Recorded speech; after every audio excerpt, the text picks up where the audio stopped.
Other breweries like Scott's, they'll do a 60-minute boil. Okay. But then they're not up at 3,200 meters. I've known Lusong for many years now, and whenever we're together, we often talk about beer. He invited me many times to visit his breweries in Xizang, and now I'm here.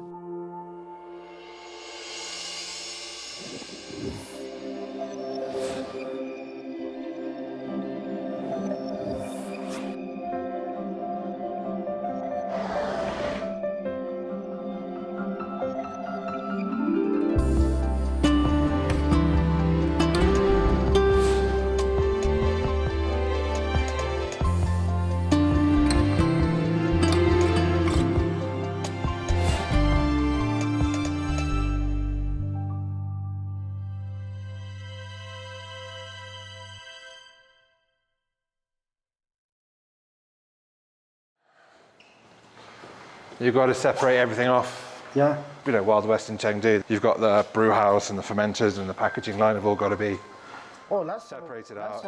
I know he had an advertising design company before, and earned a lot of money from that.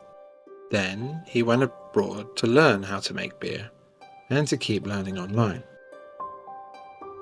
Now, he's got 2 breweries in Xizang, one producing craft beer, and the other one producing Chinka barley wine.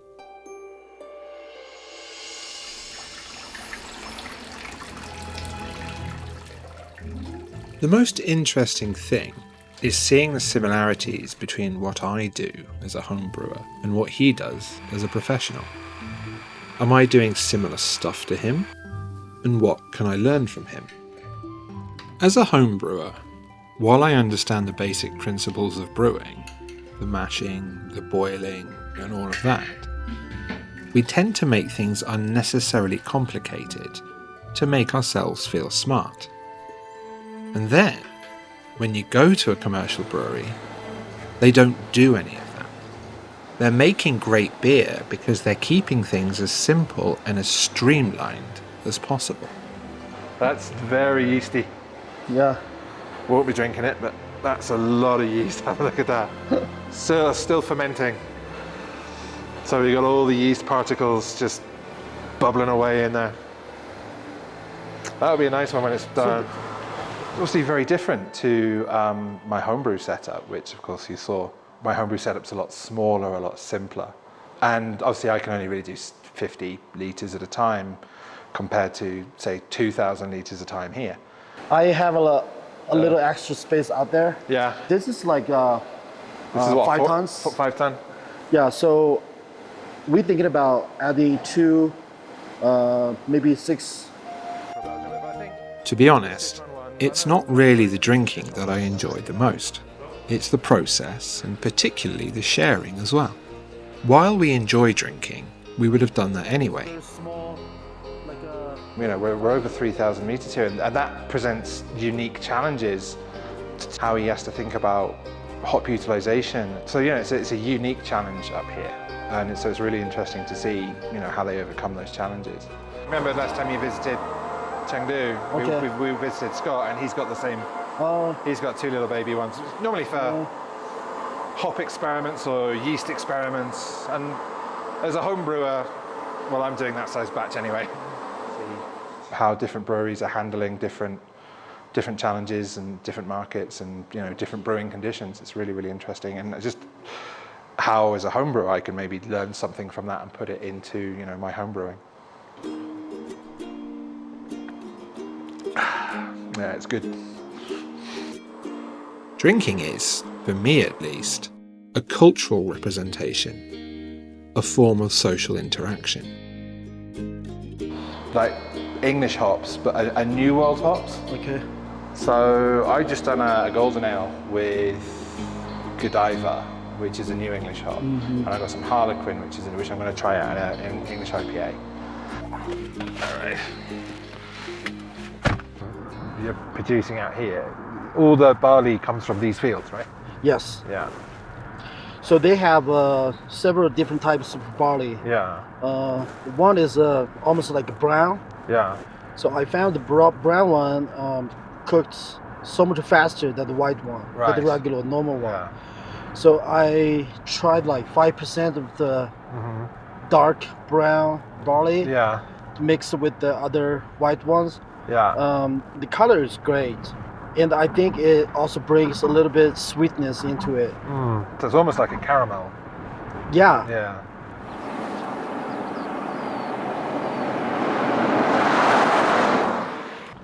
Still a few weeks away from harvest. And then wheat on that side. Yeah.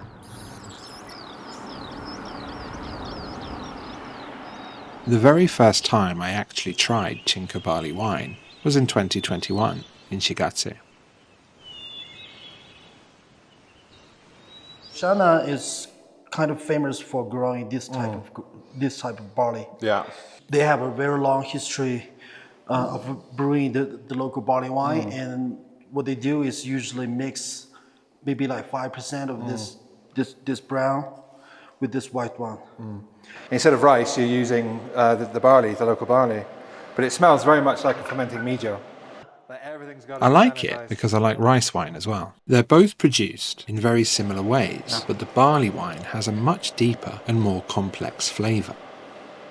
But yeah, it's definitely got that mijo-y flavour to it. A bit more sour.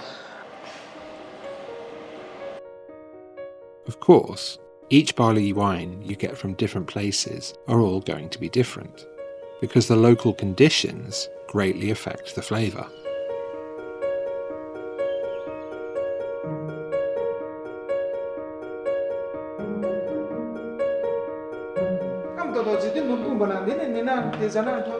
After visiting Losang's Chinka barley wine factory, a local auntie told me how the locals brew Chinka barley wine at home.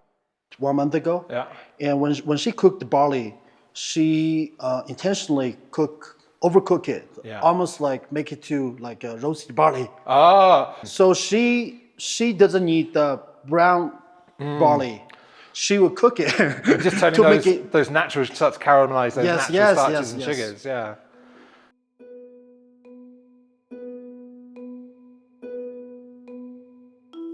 This auntie's got practical experience and knowledge that she knows if something is too hot or too cold without having to measure it. She just knows through experience. It would have been great if we could have actually tried her barley wine. So these three are from this valley, these fields. All these. All five, all six. Yeah, all six. It's probably because, as home brewers and even pro brewers, we tend to be so precise in our measurements. This thing has to be at this temperature, this pH. But then we bring it back to the farmhouse, and it's more about, is that hot enough? Yeah, that's good. Is that cool enough? Yeah. Looks okay, smells okay, tastes okay. It's much simpler.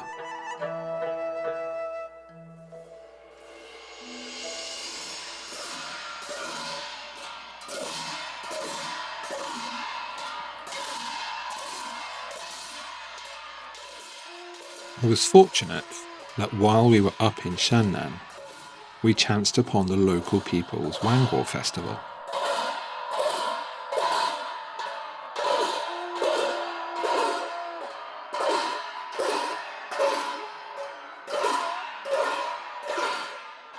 Yeah, so the Wangko Festival is also known as the Harvest Festival.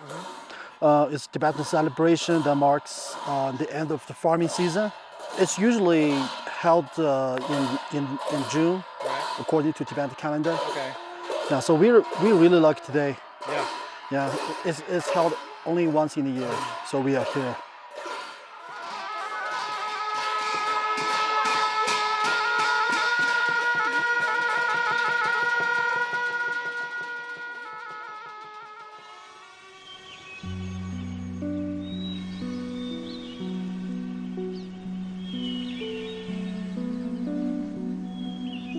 We live in a very modern, fast-paced society in the city.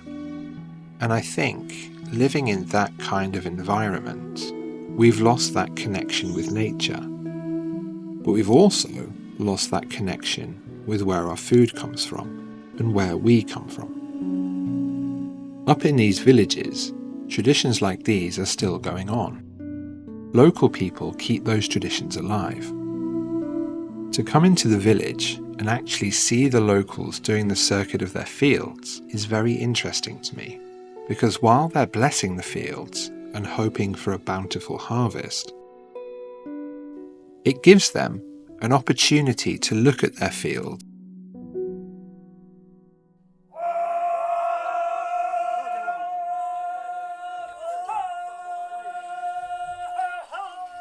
So this is called sho.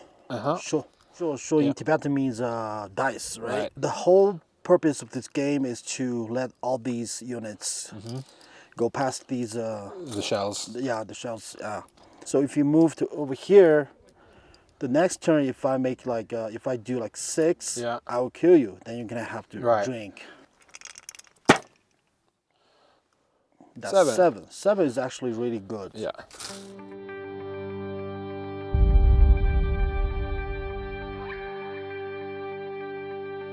Last time I came to Xizang, it was more touristy.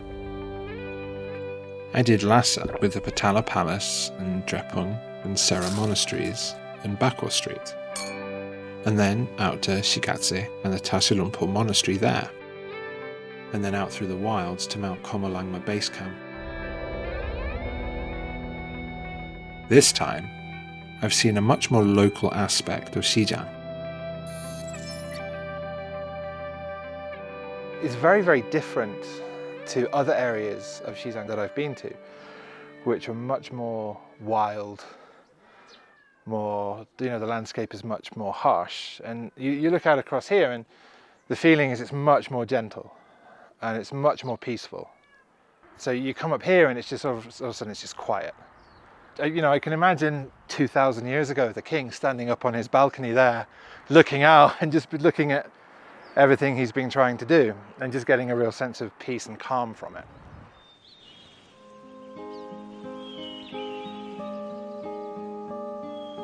So we're standing here between 2 fields. We've got the Chinko barley on this side, and then on this side we've got this is a wheat field.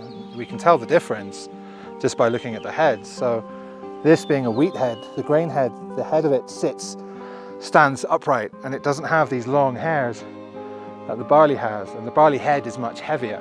But you just want to think, like 2,000 years ago, there would have been nothing here. And I suppose we've got to thank that first Tibetan king 2,000 years ago he had the foresight to plant Chinko barley down here.